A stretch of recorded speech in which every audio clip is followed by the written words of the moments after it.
Desde a última sexta-feira, um senhor de 76 anos está desaparecido. Ele saiu de casa para um momento de lazer e não mais voltou. A família está desesperada e faz um apelo.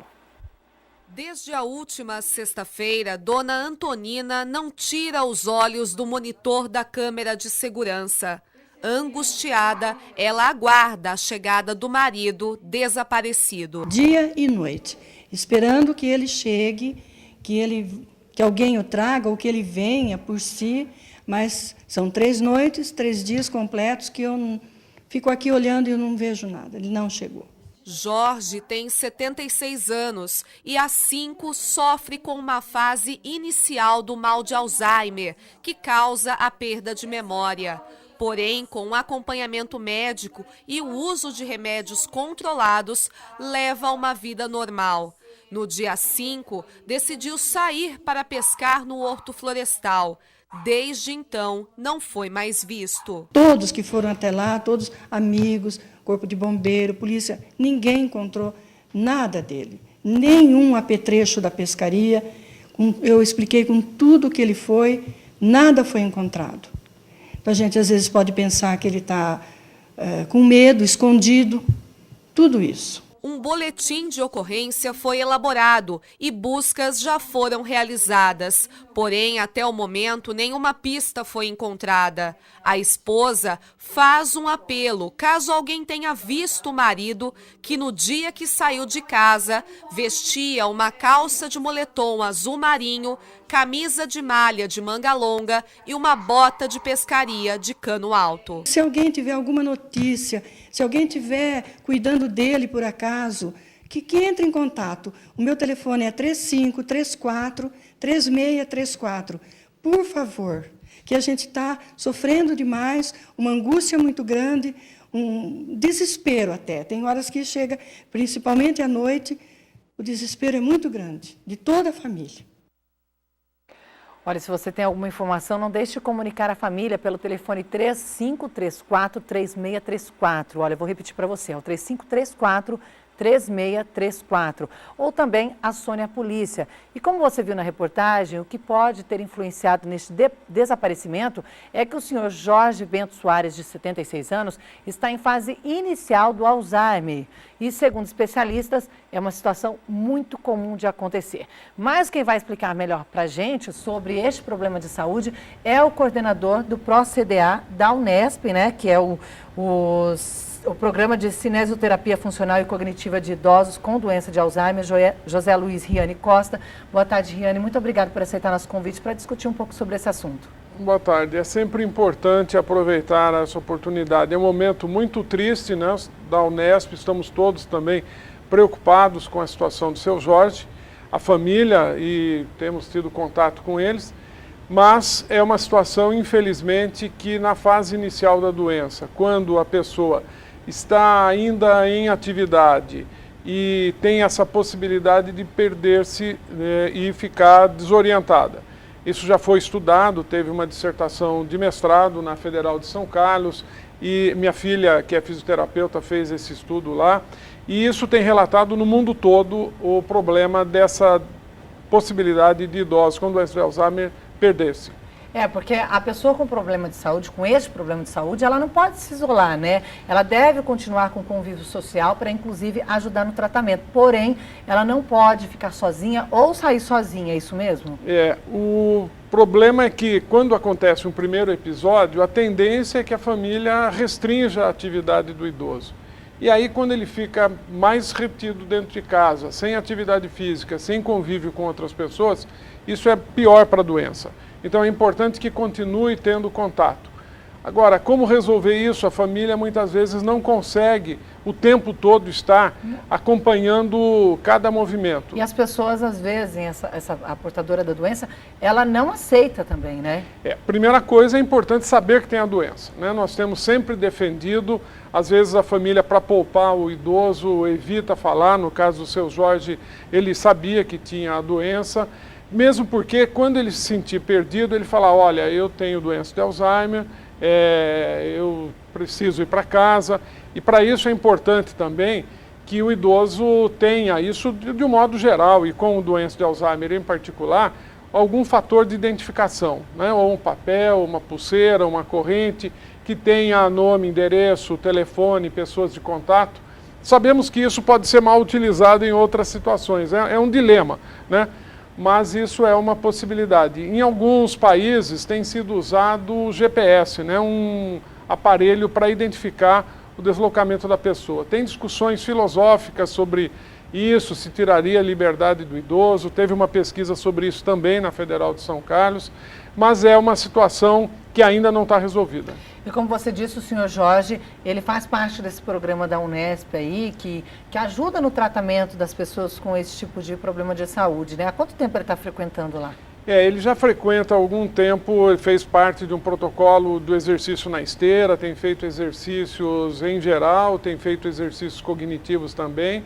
É um idoso bem preservado, ele normalmente ia e voltava bem, né, caminhando, sem problema, e também com algumas atividades em casa e na cidade.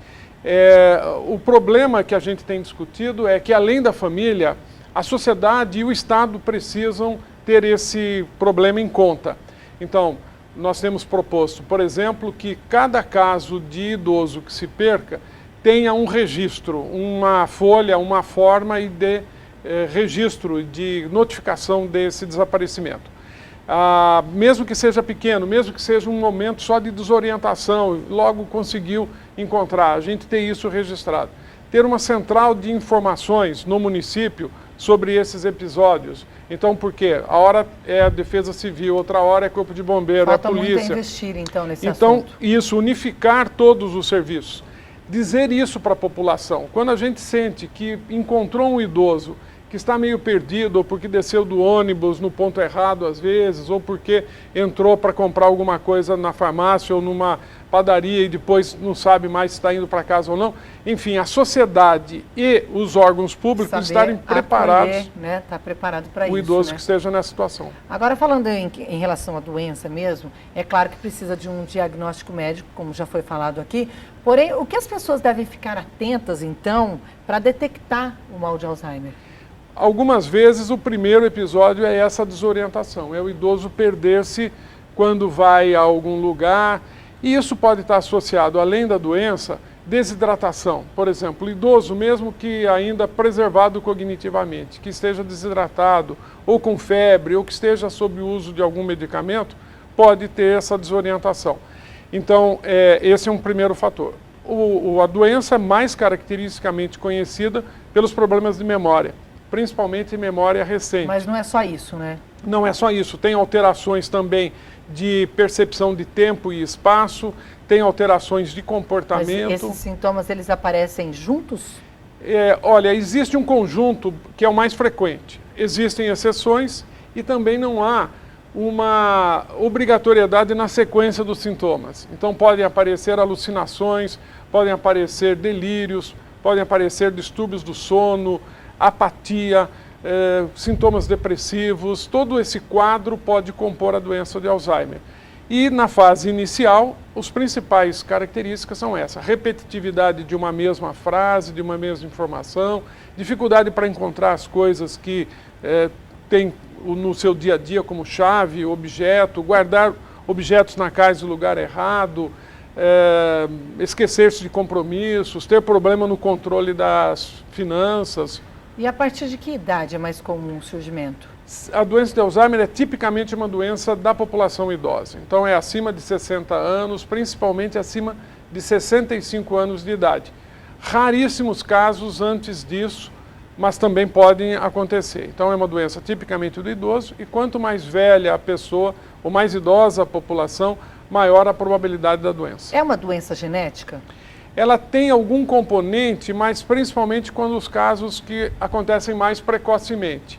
Então, a maioria dos casos não tem uma relação familiar, são casos isolados. E tem uma parcela de casos que tem uma recorrência familiar. Então, no caso, se um familiar for detectado aí com essa doença, o pai, por exemplo, o filho deve ficar atento, já deve recorrer a algum tipo de tratamento ou alguma recomendação? Como que deve se comportar? Isso, a recomendação é geral, né, para todas as pessoas. Então, olha, convívio social, atividade física, exercícios cognitivos, uma boa alimentação diversificada, evitar os fatores de risco para diabetes também, que hoje em dia têm sido associados à doença de Alzheimer. Então, uma alimentação balanceada, atividade física, exercícios cognitivos. Nós temos estimulado que as pessoas que envelhecem e quando chegam na aposentadoria, muitas vezes perdem contato com o seu grupo de relações, né, que seria muito ligado ao trabalho. Que tenha outras opções, seja na igreja, no grupo de terceira idade, na vizinhança. Nós temos os grupos de atividade física na cidade toda, para todos os idosos, nas unidades de saúde, nas unidades da Secretaria de Esporte, lá na Unesp. Então, atividade física no envelhecimento é importante, exercícios cognitivos. Nós temos o projeto de cinema também lá na Unesp, então assistir o filme, discutir sobre o filme, tentar lembrar outros filmes que o mesmo ator fez, outros filmes que trabalharam a mesma temática, escrever cartas, aprender novas tecnologias. Tem vários processos aí que a gente pode fazer, várias atividades que podem influenciar nesse tratamento e principalmente as atividades físicas, elas podem retardar então essa doença, o avanço. Isso. Tem muitos estudos que mostram que um programa de atividade física regular e um exercício cognitivo, exercícios para memória, exercícios que usem a mente, podem retardar o aparecimento da doença ou frear o seu processo de desenvolvimento. Então nós temos idosos que estão conosco há vários anos na Unesp e têm o seu quadro estabilizado. Bom, o programa lá na Unesp, ele é desenvolvido desde 2006, né? E envolve diversas áreas também, não é só a educação física, né? Isso, tem vários profissionais, psicologia, medicina, fisioterapia, terapia ocupacional, pedagogia, nutrição. Então os profissionais também, que tiverem interesse em conhecer o nosso trabalho, por favor, estamos abertos lá, porque nós queremos passar esse conhecimento que a Unesp tem acumulado, para que o maior número de pessoas possa conhecer a doença e os profissionais possam ajudar a encaminhar os casos. Porque felizmente, por um lado, todas essas atividades, elas retardam o avanço da doença, mas infelizmente é uma doença que não tem cura ainda, Ela não tem ainda tratamento. E essas atividades de prevenção e que retardam o processo de evolução da doença ajudam outras doenças também. É importante para ossos e articulações, é importante para o coração, para o pulmão. Então, fazer esse conjunto de atividades previne ou retarda o aparecimento de Alzheimer e de outras doenças próprias do envelhecimento. E para esse programa da Unesp, tem um limite de vagas? Quando as pessoas podem se inscrever? Nós estamos no limite agora da capacidade de atendimento, mas nós temos todos os casos que chegam são avaliados e nós temos normalmente também tentado inserir, se não no programa de atividade física inicialmente, no programa de convívio social. E estamos estimulando a Prefeitura de Rio Claro e outras prefeituras da região a terem seus programas próprios também.